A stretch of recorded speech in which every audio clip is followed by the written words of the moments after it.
Selamat pagi Bapak Ibu dan Saudara-saudara jemaat Tuhan di GKJ Purworejo. Dalam sukacita dan rasa syukur kembali berjumpa dengan Pagi Menyapa, edisi khusus spesial ulang tahun GKJ Purworejo yang ke-125. Kita bersyukur karena penyertaan Tuhan, kasih dan anugerah Tuhan melingkupi gerejanya ini berjalan di tahun 125. Kita bersyukur dalam penghayatan itu dalam program Pagi Menyapa hari ini. Sebelum kita mendengarkan sabda firman Tuhan, mari kita tunduk dalam doa. Kita berdoa. Bapa Surgawi, kami bersyukur karena kebaikan dan kasih-Mu menolong kami, meneguhkan dan memberikan anugerah dalam kehidupan pribadi kami, pun juga dalam kehidupan berjemaat di GKJ Purworejo. Kami bersyukur karena kebaikan dan kasih-Mu menuntun perjalanan gerejamu ini memasuki usia yang ke-125 tahun. Dalam syukur dan sukacita, kami hendak mendengarkan sapaan firman-Mu. Tuhan, tolonglah kami untuk dapat merenungkannya dan melakukannya dalam kehidupan sehari-hari. Berfirman ya Tuhan, kami siap mendengarnya, dan tuntunlah kami tidak hanya menjadi pendengar, tetapi juga menjadi pelaku-pelaku kebenaran firman-Mu. Dalam Kristus kami berdoa. Amin. Saudara-saudaraku yang terkasih, tema ulang tahun GKJ Purworejo saat ini diambilkan dari surat Rasul Paulus kepada jemaat di Kolose, pasal 1 ayat yang ke-10. Kolose pasal 1 ayat yang ke-10 yang demikian sabda Tuhan. Sehingga hidupmu layak di hadapannya, serta berkenan kepadanya dalam segala hal. Dan kamu memberi buah dalam segala pekerjaan yang baik dan bertumbuh dalam pengetahuan yang benar tentang Allah. Demikianlah kebenaran firman Tuhan yang berbahagia, ialah mereka yang mendengarnya, merenungkannya, dan melakukannya dalam hidup sehari-hari. Haleluya. Bapak, Ibu, dan saudara-saudari yang terkasih, karena konteksnya saya berasal dari GKJ Jenar, maka bayangan saya adalah tentang kehidupan pertanian. Setiap petani, atau mungkin kita secara pribadi, mempunyai harapan jika menanam apa yang kita tanam, yang kita pelihara, itu dapat menghasilkan buah yang lebat, yang baik. Kalau nanti pas panen, pas berbuah, dapat kita petik hasilnya dengan baik. Maka saat musim panen itulah saat yang dinanti-nantikan, saat yang membahagiakan bagi mereka yang sudah berjerih lelah dalam bekerja, dalam menanam, dalam merawat tanaman itu. Tanaman dengan buah yang baik dan lebat menjadi berkat bagi mereka. Namun sebaliknya, saudara-saudara, manakala tanaman tersebut, tanduran tersebut tidak berbuah atau kurang lebat, tentunya akan menyebabkan rasa kecewa dan sedih, bukan? Nah, tetapi timbul pertanyaan yang lain bagi saya. Apa yang akan kita lakukan bila tanaman kesayangan kita berhenti tumbuh dan tidak berbuah? Saudara dan saya mungkin akan berjuang lebih keras lagi, akan memberikan pupuk, akan memotong rantingnya, atau bahkan menebangnya. Semua itu dilakukan agar bisa bertumbuh baik dan berbuah baik. Gambaran ini tentang pertumbuhan dan buah yang baik adalah tanda suatu tanaman itu hidup dengan baik. Begitupun dalam kehidupan berkeluarga, kehidupan pribadi, kehidupan komunitas, bahkan kehidupan berjemaat pun titiannya itu.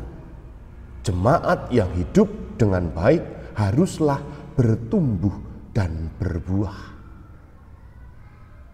Saudara-saudara, kalau kita perhatikan secara khusus perikop ini, secara utuh, surat Kolose pasal 1 ayat 9 sampai dengan 14, kalau mau dibaca dengan seksama satu per satu ayatnya, merupakan gambaran isi doa yang dinaikkan oleh Paulus untuk jemaat di Kolose.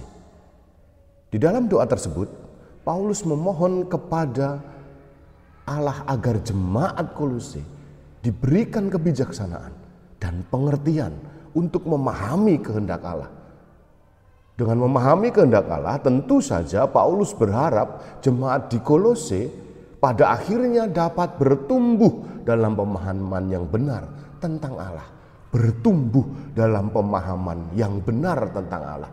Serta berbuah dalam karya pelayanannya kepada sesama.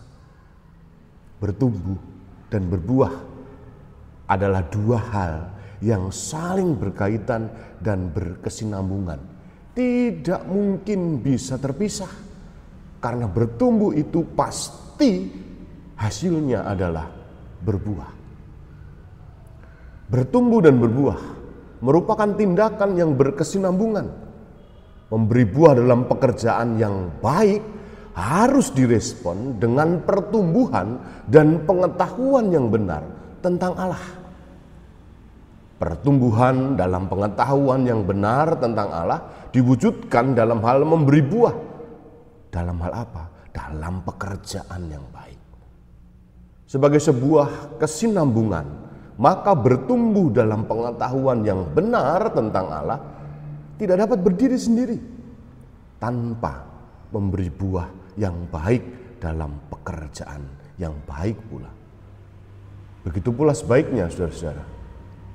Paulus juga menggambarkan bahwa manusia baik secara personal atau sebagai sebuah komunitas memang harus hidupnya berbuah. Dalam nasihatnya kepada jemaat di Kolose, dia menekankan pentingnya hidup yang berkenan di hadapan Allah. Atau bahasa kerennya adalah kehidupan yang berintegritas. Paulus menekankan itu. Hidup yang berintegritas haruslah berbuahkan kebenaran dan kasih saat kita mau mendengarkan dan melakukan kehendak Allah. Maka hidup yang menjadi berkat yang berbuah baik itu didasarkan pada integritas kita sebagai manusia beriman, sehingga buahnya dapat dirasakan oleh semua orang di lingkungan kita. Nah, itu semua harus didasarkan dengan pengenalan yang benar akan Allah. Sebab pengenalan yang benar itu, saudara-saudara, akan menuntun kita dalam kehidupan keluarga, bermasyarakat, dan bergereja. Agar kita menjaga hidup, agar kita menjaga kekudusan, dan akhirnya bisa menghasilkan buah. Jikalau saat ini kita bersyukur dan bersuka cita karena penyertaan Tuhan untuk GKJ Purworejo, kita berharap bersama gereja kita yang kita cintai ini menjadi gereja yang bertumbuh dalam kemandirian. Pasti kita tidak akan bisa melepaskan diri dari sejarah perjalanan gereja selama 125 tahun. Kita pasti akan melihat bagaimana pahit getirnya perjalanan gereja. Kegelisahan, kekecewaan, dan banyak lagi rasa yang tidak mengenakkan di samping kegembiraan dan rasa manis karena buah pelayanan itu.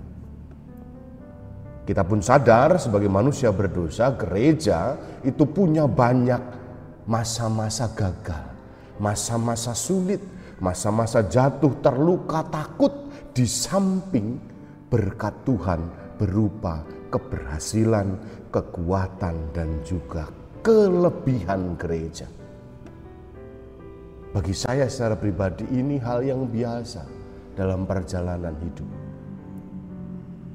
Kita juga bisa belajar menerima kenyataan bahwa hidup tidak selalu berisi yang manis-manis, tetapi juga kadang asam, kadang pahit, kadang dilek angel. Karena itulah beragam rasa yang dapat kita rasakan di dalam karya pelayanan gereja. Begitu pula dengan gereja kita. Perjalanannya rasanya nano-nano, bukan? Maka catatannya integritas agar kita bisa berjalan dalam pelayanan itu. Sumber integritasnya dari mana? Dari kehendak Allah. Agar kita bisa mandiri, menghasilkan buah dan menjadi berkat bagi sesama dan dunia. Kita diundang Tuhan agar kita mampu menghasilkan buah menjadi berkat bagi orang lain. Contoh teladan yang nyata adalah Kristus yang mengorbankan dirinya demi menebus dosa dunia dan mengampuni dosa manusia. Maka sudah selayaknya saudara-saudara, kita yang dipanggil Tuhan dalam kehidupan bergereja meneladani Sang Kristus. Dialah juru selamat kita. Hendaklah dalam kehidupan karya pelayanan kita ini, dalam gereja kita yang sudah berusia 125 tahun ini, berbuahkan kebaikan, kebenaran, kasih, dan sukacita, juga kedamaian. Karena setiap pelayanan itu, saudara-saudara, Bapak Ibu yang terkasih, harusnya mendatangkan sukacita, mendatangkan kebahagiaan, agar bisa membuahkan berkat bagi orang lain. Agar kita semakin bertumbuh dalam kemandirian, dasarnya adalah kehendak Allah. Berjalan dalam integritas, menjaga kesucian hidup, dasarnya adalah kehendak Allah. Berbuah bagi sesama dan dunia, bukan untuk diri kita, bukan untuk nama masyhur kita, tetapi untuk kemuliaan Tuhan. Agar kita bisa menjadi berkat bagi sesama untuk kemuliaan Tuhan lewat pelayanan kita di GKJ Purworejo. Selamat ulang tahun untuk GKJ Purworejo yang ke-125 tahun. Salam hangat dari seluruh majelis dan jemaat GKJ Jenar Keparang. Gusti memberkahi. Amin.